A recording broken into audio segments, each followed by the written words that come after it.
Hello comrades, Soul Invictus again. This time we are going to watch game 4 of the Cat Clan tournament, and so it is currently a 2-1 for Magellan against Mighty Oplite.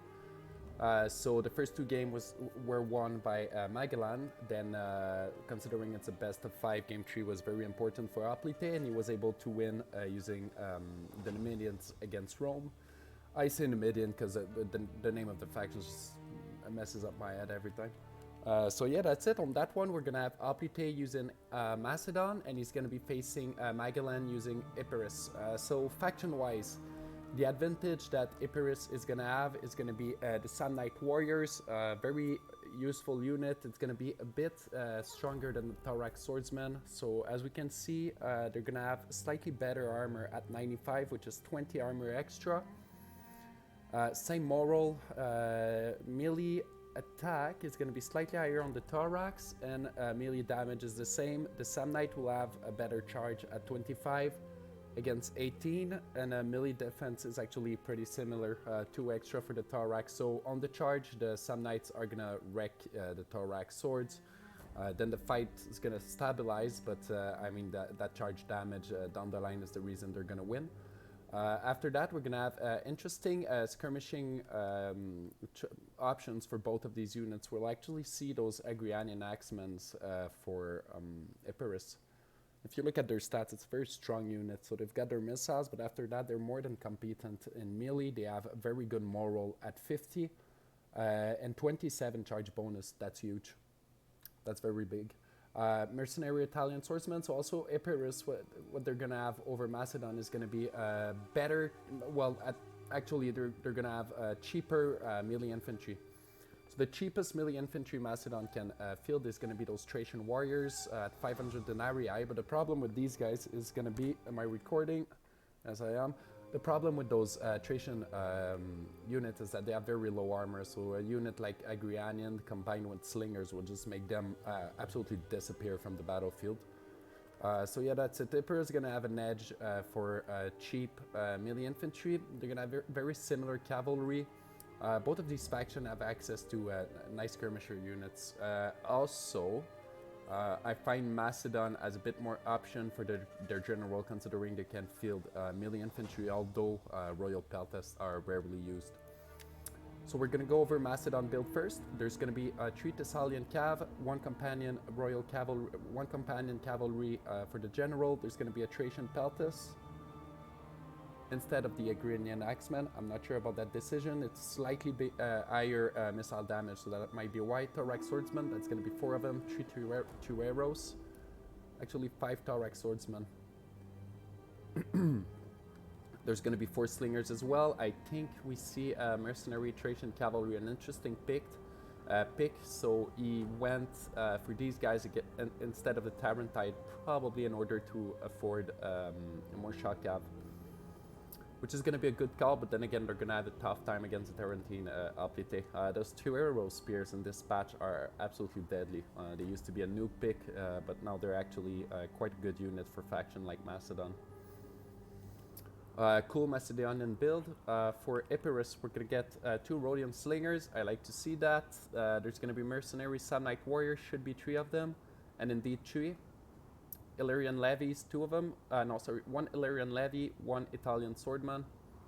It's going to be more shock cav. So actually, 3 Thessalian. No, same thing as Macedon. 3 Thessalian and 1 Hellenic royal cavalry.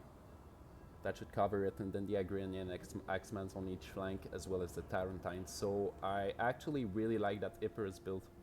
It's nice, versatile, a lot of options. In the back you have those cheap melee infantry, which are going to be able to support the Samnites relatively well.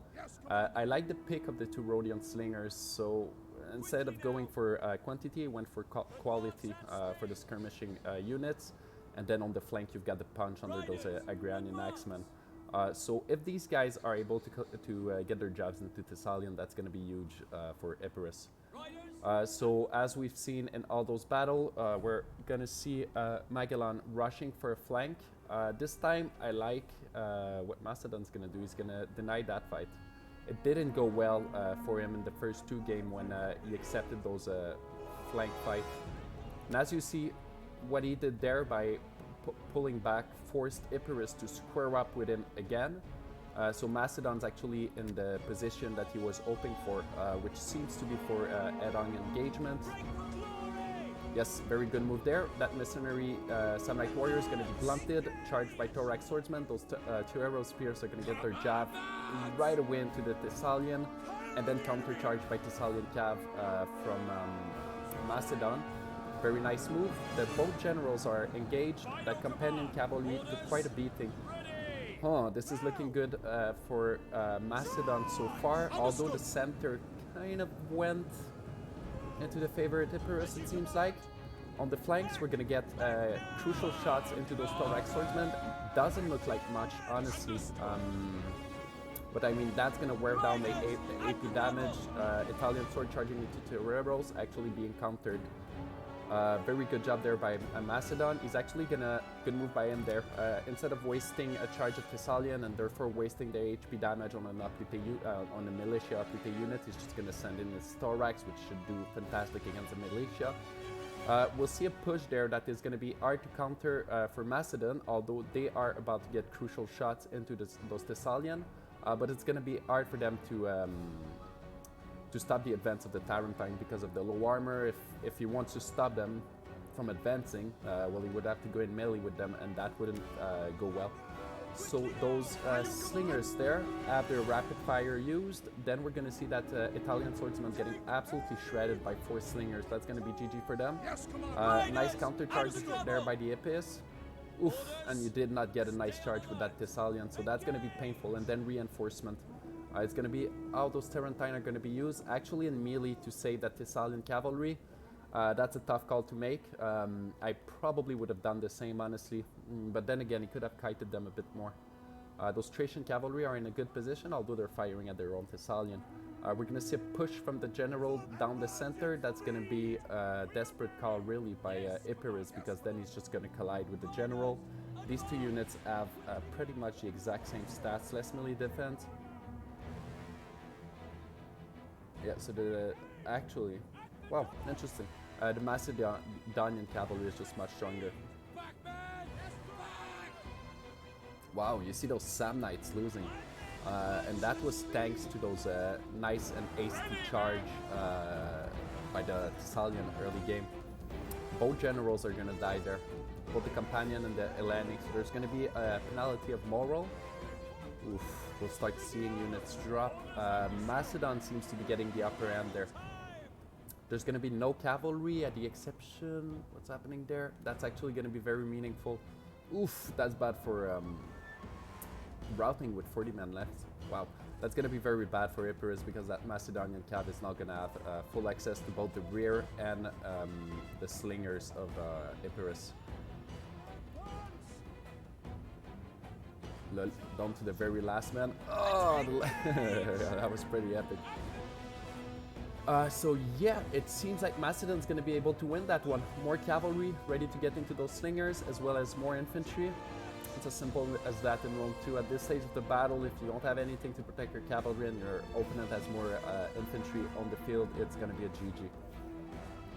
And we'll see those Tarentine cav trying to connect with the slingers. It's going to be too little too late. He's actually going to go for a rear charge, probably in the hope to get these units routing. Beautiful job there by the Thracian Peltas, 95 kill. I missed their action. Hopefully you guys were able to see it on your own. And yep, that's going to be the last nail in the coffin. Bye-bye.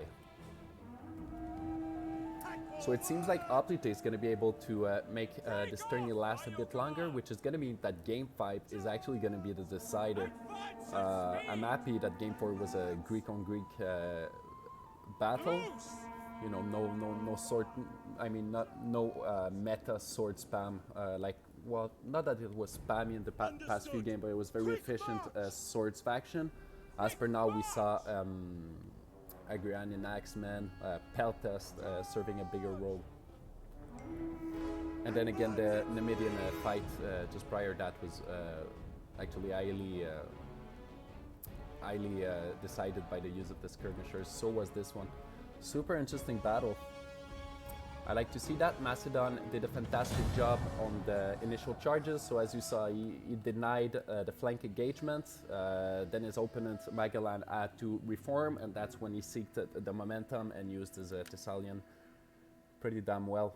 So we're going to see not a lot of kills on the cavalry of Epirus all around.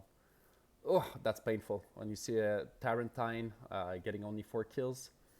So I'm not sure if the rules kind of force those people to fight fast. I kind of wish we had seen a bit more skirmishing from Epirus. He absolutely needed that. See the advantage, damage those Thracian cavalry. One of the Agrinian axemen doing fantastic. Those 2 Balearic slingers, Rhodian slingers, just earth seeing that, not a lot of kills.